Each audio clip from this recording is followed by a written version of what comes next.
Hobby ಇದೆ ಅಂಕಲ್ಗೆ ಗಣೇಶಗಳನ್ನ collect ಮಾಡುವಂಥದ್ದು. ಸುಮಾರು 2500 different types of Ganeshas he has actually.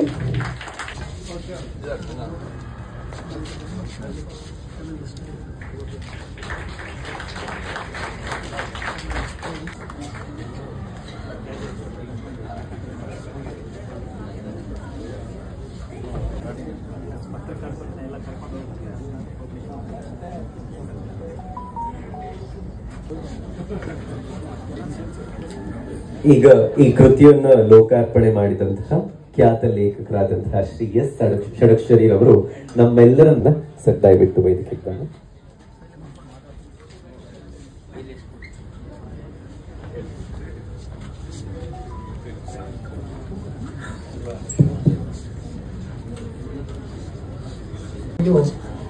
అందరికీ వందనములు.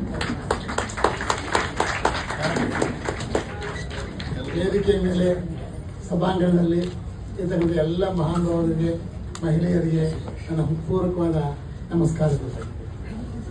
ಬಹಳ ಸಂತೋಷದ ಸಮಾರಂಭ. ನನಗೆ ಬೆಳಗ್ಗೆ ನನ್ನ ಮನೇಲಿ ನನ್ನ ಮೊಮ್ಮಗ ಕೇಳ್ದ, ಆರ್ಯ ವೈಷ್ಣವ ಮಾತೃಭಾಷೆ ತೆಲುಗಲ್ವಾ, ಅವರು ಕನ್ನಡ ಸಾಹಿತ್ಯ ಪರಿಷತ್ ಮಾಡಿದ್ದಾರೆ ಅಂತ ಹೇಳಿದ್ರು. ನನಗೆ ಮಾತೃಭಾಷೆ ಏನೇ ಇರ್ಬೋದು, ಆದರೆ ಅವ್ರು ಕನ್ನಡದಲ್ಲೂ ಕೂಡ ಸಾಕಷ್ಟು ಶ್ರಮ ವಹಿಸಿ ಸಾಕಷ್ಟು ಸಾಧನೆ ಮಾಡಿದ್ದಾರೆ. ಅದಕ್ಕೋಸ್ಕರ ಈ ಸಮಾವೇಶ ಅಂತ ಹೇಳಿದೆ. ನಮಗೆ ಗೊತ್ತಿರಬೇಕು, ದರಾ ಬೇಂದ್ರೆಯವ್ರ ಮಾತೃಭಾಷೆ ಮರಾಠಿ, ಡಿ ವಿ ಗುಂಡಪ್ಪನವ್ರ ಮಾತೃಭಾಷೆ ತೆಲುಗು, ಮಾಸ್ತಿ ವೆಂಕಟೇಶನವರ ಮಾತೃಭಾಷೆ ತಮಿಳು, ಗೋಕಾಕರದು ಕೊಂಕಣಿ, ಗಿರೀಶ್ ಕಾರ್ನಾಡದ ಮಾತೃಭಾಷೆ ಕೂಡ ಕೊಂಕಣಿ, ಹೀಗೆ ಕನ್ನಡ, ಕಾರ್ನಾಡರದು ಕೊಂಕಣಿ, ಗೋಕಾಕರದು ಕನ್ನಡ. ರಾಜ್ಕುಮಾರ್ ಅವರಿಗೆ ಧನ್ಯವಾದಗಳು. ಕರೆಕ್ಷನ್ ಮಾಡಿದ್ದೀವಿ. ಈ ಮಾತನ್ನು ಯಾಕೆ ಹೇಳ್ತೀವಿ ಅಂದರೆ, ನಿಮ್ಮ ಮಾತೃಭಾಷೆ ಯಾವುದು ಅಂತ ಮುಖ್ಯ ಅಲ್ಲ, ನಿಮ್ಮಲ್ಲಿ ಏನು ಆಸಕ್ತಿ ಇದೆಯಲ್ಲ ಅದು ಮುಖ್ಯ. ಹಾಗಾಗಿ ಇವರೆಲ್ಲ ದೊಡ್ಡ ಸಾಹಸವನ್ನ, ದೊಡ್ಡ ಸಾಧನೆಯನ್ನ ಮಾಡಿದ್ದಾರೆ. ಅಂತ ಮಹಾನುಭಾವರ ಸಾಲಿನಲ್ಲಿ ಆರ್ಯವೈಶ್ಯ ಸಾಹಿತ್ಯ ಪರಿಷತ್ತು ಕೂಡ ನಿಲ್ತದೆ ಅಂತ ನಾನು ಭಾವಿಸ್ತೇನೆ. 18 ವರ್ಷಗಳಿಂದ ಇದನ್ನ ಸುಸೂತ್ರವಾಗಿ ನಡೆಸ್ಕೊಂಡು ಬಂದಿರತಕ್ಕಂಥ ಎಲ್ಲ ಹಿರಿಯರಿಗೆ ಹೃತ್ಪೂರ್ವಕವಾದ ಅಭಿನಂದನೆಗಳು. ಹುಟ್ಟಿದ್ದು ಬೆಳೆದಿದ್ದು ಚಿಂತಾಮಣಿಯಲ್ಲಿ, ಚಿಂತಾಮಣಿಗೆಲ್ಲ ಒಂದು ಸಣ್ಣ ಹಳ್ಳಿ ಇರೋದು. ನಮ್ಮ ಹಳ್ಳಿಯಲ್ಲಿ ನಮ್ಮ ಮನೆ ಬಿಟ್ಟರೆ ಉಳಿದ ಎಲ್ಲ ಮನೆಯವರು ತೆಲುಗೆ ಮಾತಾಡ್ತಾ ಇದ್ರು. ನಮ್ಮನೆ ಒಂದೇ ಕನ್ನಡದಲ್ಲಿ ಮಾತಾಡ್ತಾ ಇದ್ರು. ನಮಗೆ ಈ ರಾಜ್ಯೋತ್ಸವದಲ್ಲಿ ನನಗೆ ಈಗಲೂ ಚೆನ್ನಾಗಿ ಜ್ಞಾಪಕ ಇದೆ. ಒಂದು ವಿಶೇಷ ಏನಪ್ಪ ಅಂದರೆ, ಆ ರಾಜ್ಯೋತ್ಸವ ಮೆರವಣಿಗೆ ಹೋಗ್ತಿರ್ಬೇಕಾದ್ರೆ ಸಿರಿಗನ್ನಡಂ ಗೆಲ್ಗೆ, ಸಿರಿಗನ್ನಡಂ ಗೆಲ್ಗೆ ಅಂತ ಹೇಳ್ಕೊಡೋರು. ನಾವು ಹೇಳ್ತಾ ನಮ್ಮ ಮೇಷ್ಟ್ರು ಕೇಳಿದೆ, ಸರ್ ಅಟ್ಲಂಟೆ ಏನು ಸರ್ ಅಂತ. ಅದಕ್ಕೆ ಅವರು 4 ತೆಲಿದ್ರ ಅಂದ್ರು ತೆತ್ತವ್ರು ನೀವು ಚಪ್ರ ಅಂತ.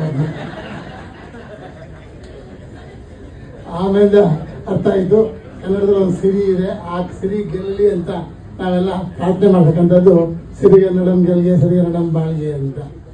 ಹಾಗೆ ನಿಮ್ಮ ಪರಿಸರ ಯಾವುದೊಂದು ಮುಖ್ಯ ಅಲ್ಲ, ನಿಮ್ಮ ಮಾತೃಭಾಷೆ ಯಾವುದು ಮುಖ್ಯ ಅಲ್ಲ. ನಿಮ್ಮಲ್ಲಿ ಆ ಆಸಕ್ತಿ ಇದ್ರೆ ಖಂಡಿತ ನೀವು ದೊಡ್ಡ ಸಾಧನೆಯನ್ನ ಮಾಡಬಹುದು ಅಂತ ನನ್ನ ಭಾವನೆ. ಈ ಥರ ಗೋವಿಂದರಾಜ್ ಸರ್ ಹತ್ರ ಮಾತಾಡ್ತಾ ಇದ್ದೆ.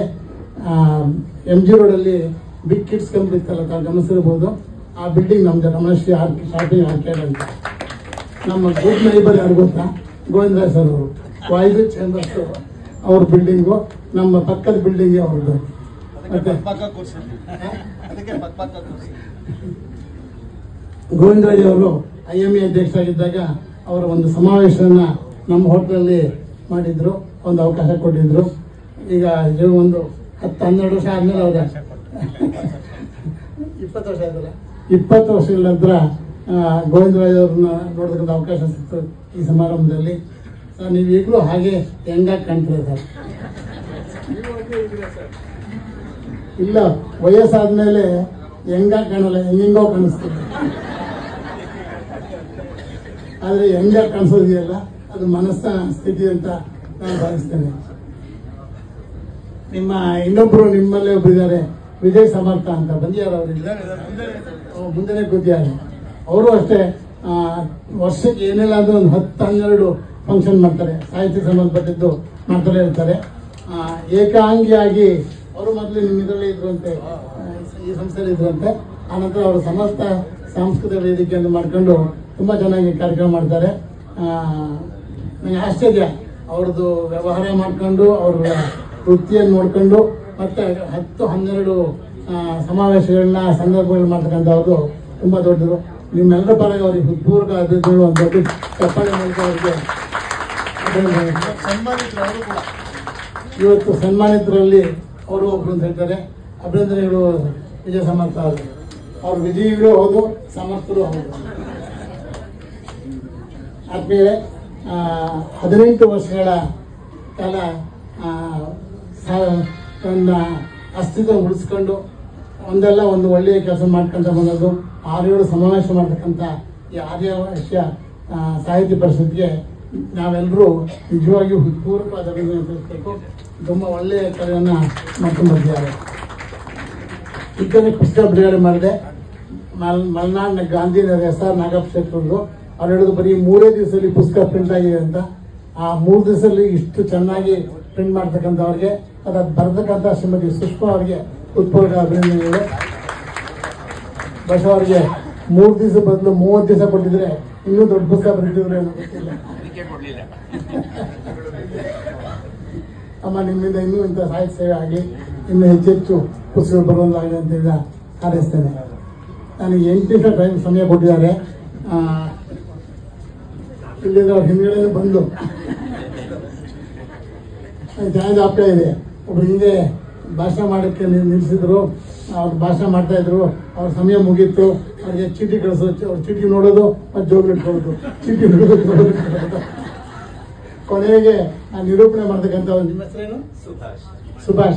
ಸುಭಾಷ್ ಅಂತವ್ರು ಬಿದ್ರು.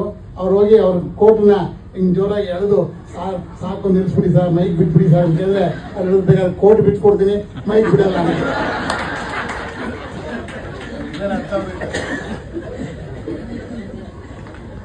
ಸುಭಾಷ್ ಮೊನ್ನೆ ಕೋಟ್ ಎಳೆಯಕ್ಕೆ ಮುಂಚೆ ಯಾರು ಹೇಳಲ್ಲ, ಮಾತಾಡಲಿಲ್ಲ, ಇದು ಮಾತಾಡ್ತಾರೆ. ಷಡಕ್ಷರಿರವರು ನನ್ನ ನೆಚ್ಚಿನ ಲೇಖಕರು. ಅವರಿಗೆ ಮಾತ್ರ ನನ್ನ ಪರವಾಗಿ ಕೋಟ್ ಎಳೆಯೋ ಕೆಲಸ ಮಾಡೋದಿಲ್ಲ.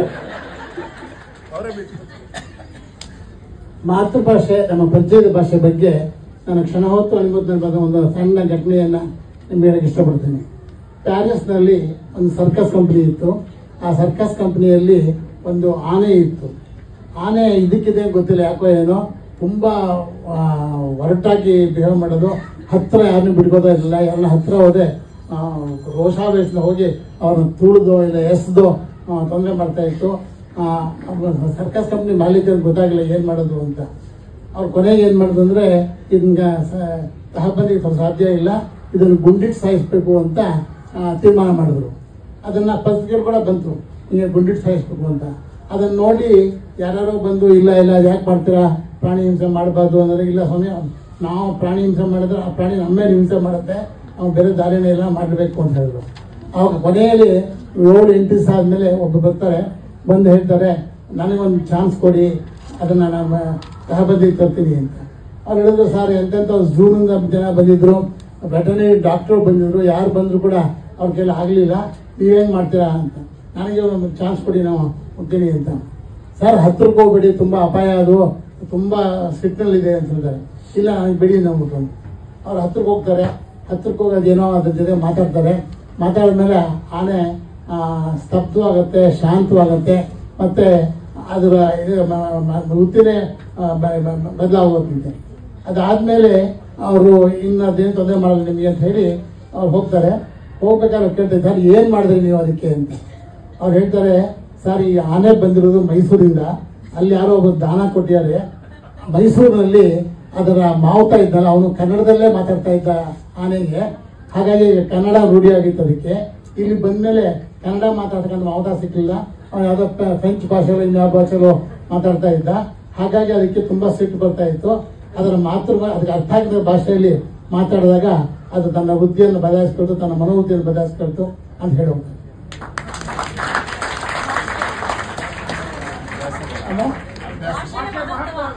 ಭಾಷೆಯ ಮಹತ್ವ, ನಾವು ಪರಿಚಯ ಇರ್ತಕ್ಕಂಥ ನಮ್ಮ ಮಾತೃಭಾಷೆಯ ಮಹತ್ವ ಅಲ್ವಾ. ಹಾಗಾಗಿ ನಮ್ಮ ವೃತ್ತಿ ಯಾವುದೇ ಇರ್ಬೋದು, ಮನೋವೃತ್ತಿ ಬೇರೆ ಇರ್ಬೋದು, ಯಾವುದೇ ಇದ್ರೂ ಕೂಡ ನಾವು ಯಾವ ಭಾಷೆಗೆ ಏನು ಬೆಲೆ ಕೊಡ್ತೀವಲ್ಲ, ನೀವು ಎಲ್ಲಾದ್ರೂ ಹೋಗಿ ನೀವು ಯಾವುದೇ ಊರು ಹೋಗಿ ಅಲ್ಲಿ ಅಕಸ್ಮಾತ್ ನಿಮ್ಮ ಮಾತೃಭಾಷೆ ಮಾತಾಡೋ ಸಿಕ್ಕರೆ ತಕ್ಷಣ ನಿಮ್ಮ ಕಿವಿ ನೆಟ್ಟಗಾಗತ್ತೆ. ಅವ್ರದ್ದು ಹೋಗಿ ಮಾತಾಡ್ತೀರ, ನೀವು ಯಾವ ಊರು ಅಂತ. ಮೈಸೂರಿನವ್ರು ಅದಕ್ಕೆ ಮೈಸೂರು ಅಂದ ತಕ್ಷಣ ಖುಷಿಯಾಗಿ ಅವ್ರು ಮಾತಾಡ್ತಾರೆ. ಅಕ್ಕ ಅವರು ಅಣ್ಣವ್ರು ಹೇಳ್ತಾರೆ ಅಕ್ಕ ಅವ್ರ ಊರು ಮೈಸೂರು, ಮೈಸೂರಿಗೋಸ್ಕರ ಭಾರಿ ಖುಷಿಯಾಗಿ ಮಾತಾಡ್ತಾರೆ ಅಂತ. ಅಮ್ಮ ಮೈಸೂರಾನೆ ಅಲ್ವಾ ಸರ್? ಅದೇ ಅದಕ್ಕೋಸ್ಕರ ನಮ್ಮ ಭಾಷೆ ಅಮ್ಮ ಓ ನಮಸ್ಕಾರ ತಾಯಿ. ಚಿಂತಾಮಣಿ ಅಂದ್ರೆ ಗೊತ್ತಿದೋ ಗೊತ್ತಿಲ್ವೋ, ಎರಡು ಚಿಂತಾಮಣಿಯಲ್ಲಿ ಎಲ್ಲ ಬಹುತೇಕ ವ್ಯವಹಾರಗಳಿರ್ತಕ್ಕಂಥದ್ದು ವೈಶ್ಯ ಜನಾಂಗದ ಕೈಯಲ್ಲಿ. ಚಿನ್ನ ಬೆಳ್ಳಿ ಅಂಗಡಿ ಇರ್ಬೋದು, ತರಕಾರಿ ವ್ಯಾಪಾರ ಇರ್ಬೋದು, ಇಲ್ಲ ಹೋಲ್ಸೇಲ್ ಗ್ರೈನ್ಸ್ ಫುಡ್ ಗ್ರೈನ್ಸ್ ವ್ಯಾಪಾರದ ಇರ್ತಕ್ಕಂಥದ್ದು ಅದಕ್ಕೊಂದು ಫೇಮಸ್ಸು. ಎರಡನೇದು ಚಿಂತಾಮಣಿ ಕಡಲೆ ಬೀಜ ಬಹಳ ಫೇಮಸ್ ಅಲ್ವಾ? ಇಲ್ಲ, ಅಗರಬತ್ತಿ ಬಹಳ ಫೇಮಸ್ ಇತ್ತು. ಆದರೆ ಗೊತ್ತಿಲ್ಲ, ಅಶ್ವತ್ಥಯ್ಯ ಸಂಸ್ಥೆ ಶುರು ಮಾಡಿ ಸುಮಾರು ಜನ ಬೆಂಗಳೂರು ಶಿಫ್ಟ್ ಆಗ್ಬಿಟ್ಟಿದ್ದಾರೆ. ಅವರೆಲ್ಲ ಚಿಂತಾಮಣಿಯಲ್ಲಿ ಮೂಡ್ತಾರೆ, ಆದರೆ ವ್ಯವಹಾರ ಮಾಡ್ತಿರೋದೆಲ್ಲ ಈಗ ಬೆಂಗಳೂರಿನಲ್ಲಿ. ಚಿಂತಾಮಣಿಯಲ್ಲಿ ಬಹಳ ಕಡಿಮೆ ಅಗರಬತ್ತಿ ಉಜ್ಜತಕ್ಕಂಥವ್ರು, ಅಗರಬತ್ತಿ ಅಂತಕ್ಕಂಥ ಬಹಳ ಕಡಿಮೆ ಆಗ್ಯಾರ. ಅವರೆಲ್ಲ ಬೆಂಗಳೂರು ಶಿಫ್ಟ್ ಆಗಿದ್ದಾರೆ. CNR Rao Chintamani, CNR Rao Bharat Ratna. CNR Rao ಅದ್ ಮೊದಲೇ ಸಿ ಅಂದ್ರೆ ಚಿಂತಾಮಣಿ ಅಂತ ಹೇಳಿದ್ರು. ಅವ್ರು ಚಿಂತಾಮಣಿಯವರು. Thank you Rajkumar. ಅವ್ರು ಮತ್ತೋಯ್ತು ರಾಜ್ಕುಮಾರ್ ಇತ್ತೀ ಒಂದು ದೊಡ್ಡ ಪ್ರಶಸ್ತಿ ಬಂದಿದೆ. 5 ಲಕ್ಷ ರೂಪಾಯಿಯಷ್ಟು ಬಹುಮಾನ ಕೂಡ ಸಿಕ್ಕಿದೆ. ಅವ್ರಿಗೆ ಹೃತ್ಪೂರ್ವಕವಾದ ಅಭಿನಂದನೆಗಳು. ಈ ಪ್ರಶಸ್ತಿಗಳು ಅದೆಲ್ಲ ಗೊತ್ತಲ್ಲ, ಅದನ್ನ ಹೇಳಿದಾಗ ಎಂತಿಸ್ತಾರಂತ ಅಂತಾರೆ, ಎಷ್ಟು ಕೊಡ್ತಾರಂತೆ ಅಂತ. ರಾಜ್ಕುಮಾರ್ ಅವರಿಗೆ ಅವರು ಕನ್ನಡ ಸಾಹಿತ್ಯ ಪರಿಷತ್ ತುಂಬಾ ಒಳ್ಳೆಯ ಕೆಲಸ ಮಾಡ್ತಾ ಇದ್ದಾರೆ. ಅವ್ರ ಹೃತ್ಪೂರ್ವಕವಾದ ಅಭಿನಂದನೆಗಳು. ಸುಭಾಷ್ 8 ನಿಮಿಷ ಆಯ್ತಲ್ಲ. ನನ್ನ ಮಾತುಗಳನ್ನ ಪ್ರೀತಿಯಿಂದ ತಾಳ್ಮೆಯಿಂದ ಕೇಳಿದ ನಿಮ್ಮೆಲ್ಲರಿಗೂ ಹೃತ್ಪೂರ್ವಕವಾದ ಧನ್ಯವಾದಗಳು. ಒಂದು ಸಂತೋಷ ಸಂಖ್ಯೆ ಅಂದ್ರೆ ಏನಾದ್ರು ಜೋಕ್ ಹೇಳಿರ್ತಾವ ತಕ್ಷಣ ನಗ್ತೀರ, ಅದು ಬಹಳ ಸಂತೋಷ. ಕೆಲವು ಕಡೆ ಭಾನುವಾರ ಜೋಕ್ ಹೇಳಿದ್ರೆ ಗುರುವಾರ ನಗ್ತಾರೆ.